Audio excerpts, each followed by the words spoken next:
The great thing about art exhibitions is that it caters to both the individual and groups. So um, once I went for an art exhibition when I was in my first year at university in London, and I went with a very good friend of mine. And the pieces, even if they're provocative or jarring, um, you don't really discuss that feeling.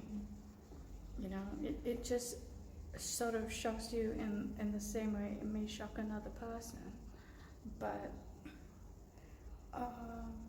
the reaction that it provokes may not be discussed. So for instance, we found ourselves, and it was a guy I went with to this exhibition. We found ourselves again. It was a video performance kind of piece by the artist, and it featured. I think it was the artist herself.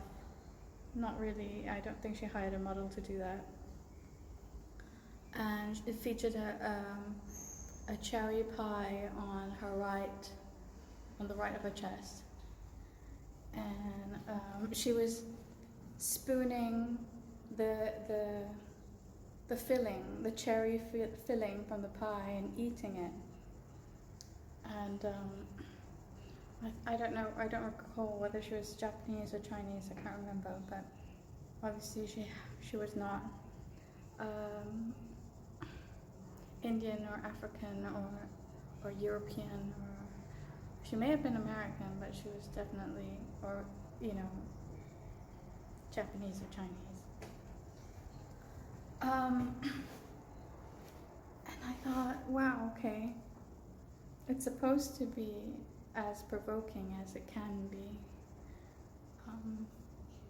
but even though we didn't discuss it, it's been decades, and I still remember her eating that cherry filling from that cherry pie placed on top of her